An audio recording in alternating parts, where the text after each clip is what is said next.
പശ്ചിമേഷ്യൻ മണ്ണ് ഇന്ന് വെറുമൊരു ഭൂമികയല്ല, മറിച്ച് ലോകത്തിൻ്റെ മുഴുവൻ കണ്ണുകൾ ഉറ്റുനോക്കുന്ന കത്തുന്ന ഒരു ഭൂമികയാണ്.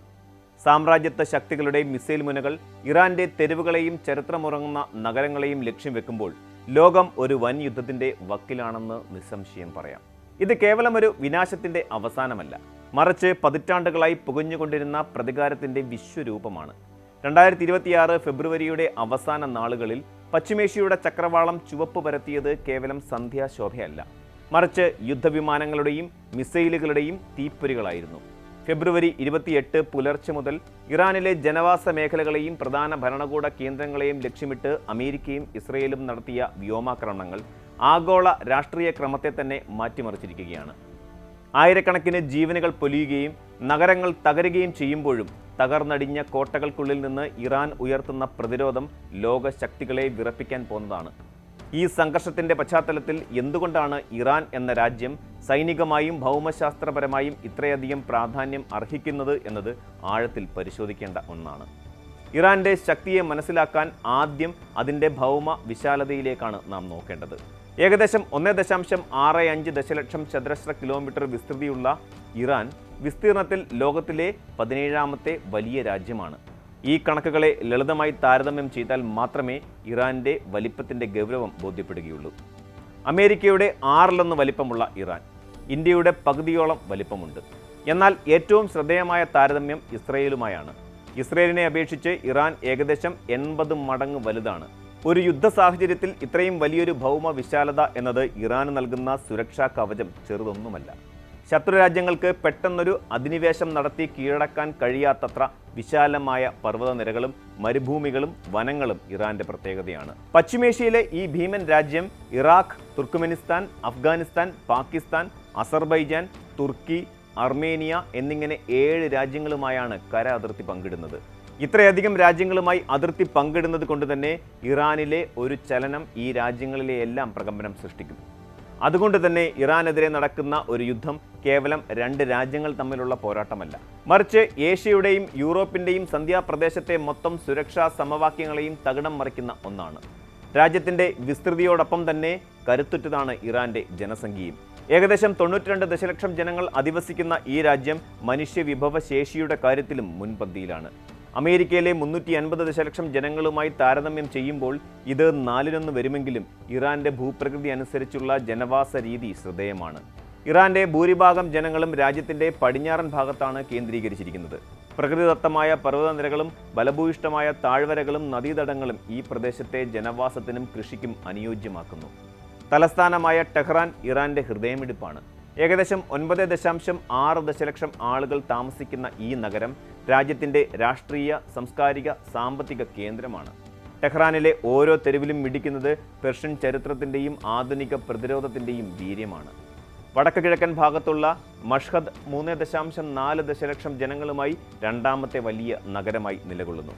ലോകമെമ്പാടുമുള്ള വിശ്വാസികളെ ആകർഷിക്കുന്ന ഇമാം റസ ദേവാലയം ഇവിടെ ആയതുകൊണ്ട് തന്നെ മഷ്ഹദിന് വലിയ ആത്മീയ പ്രാധാന്യമുണ്ട്. ചരിത്രപ്രസിദ്ധമായ ഇസ്ഫഹാൻ നഗരം 3ാം സ്ഥാനത്താണ്. സഫാവിദ് സാമ്രാജ്യത്തിൻ്റെ പ്രതാപം പേറുന്ന ഈ നഗരം ഇന്ന് വിദ്യാഭ്യാസത്തിൻ്റെയും അത്യാധുനിക വ്യവസായത്തിൻ്റെയും കേന്ദ്രമാണ്.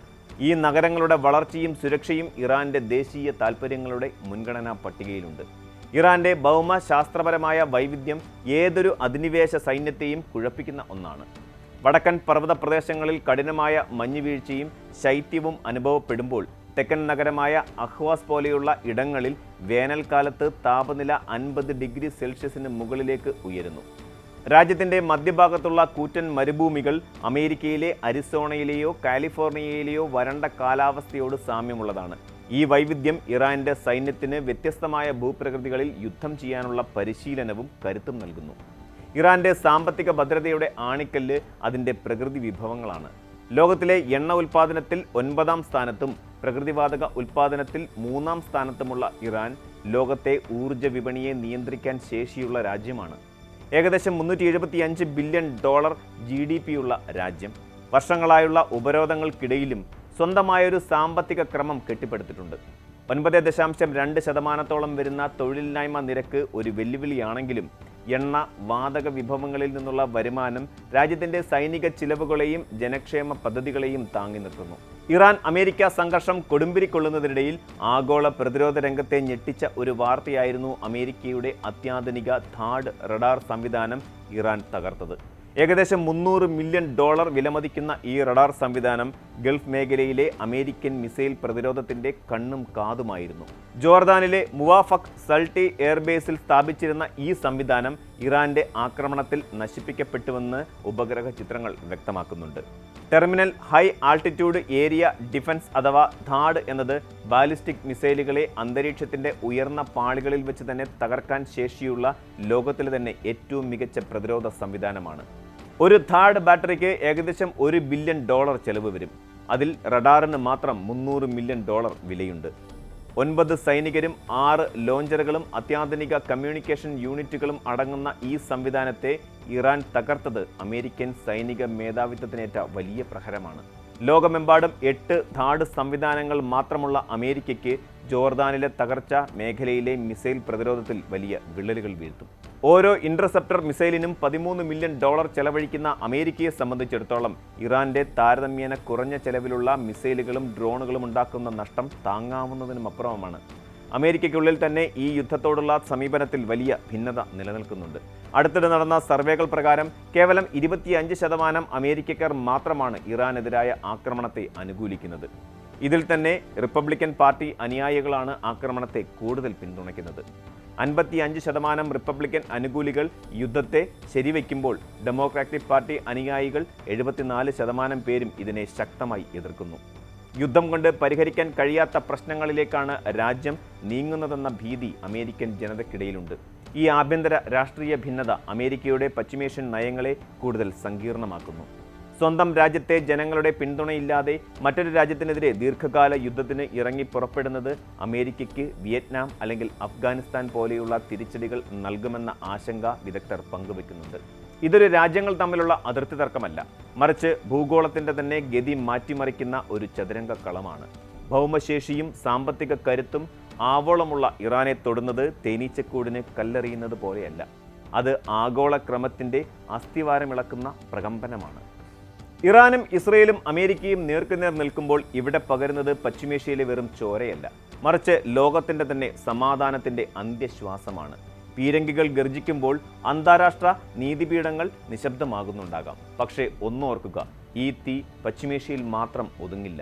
ലോകക്രമത്തിന്റെ സിംഹാസനങ്ങൾ വരെ കത്തിയമരുന്ന ഒരു മഹാവിനാശത്തിന്റെ കരുനിഴലാണ് ഇപ്പോൾ നാം കാണുന്നത്. കണക്കുകൂട്ടലുകൾക്കും തന്ത്രങ്ങൾക്കും ഇനി പ്രസക്തിയില്ല. യുദ്ധത്തിന്റെ കാഹളം മുഴങ്ങിക്കഴിഞ്ഞു. ഇറാൻ ഒരുക്കിയ ആ ചക്രവ്യൂഹത്തിൽ ശത്രുശക്തികൾ കുടുങ്ങുമോ അതോ സമാധാനത്തിന്റെ പുതിയൊരു വഴി വെട്ടിത്തുറക്കുമോ എന്നത് വരും ദിവസങ്ങളിലെ പോരാട്ടങ്ങൾ തീരുമാനിക്കും. യുദ്ധത്തിന്റെ കറുത്ത മേഘങ്ങൾക്കിടയിലും സമാധാനത്തിന്റെ ഒരു പുലരി പശ്ചിമേഷ്യയിൽ ഉദിക്കുമെന്ന് നമുക്ക് പ്രത്യാശിക്കാം. കാരണം വിനാശത്തിന് ശേഷമുള്ള സമാധാനം ചരിത്രത്തിന്റെ അനിവാര്യതയാണ്. കൂടുതൽ വാർത്തകൾക്ക് News 18 Keralam YouTube channel subscribe ചെയ്യുക.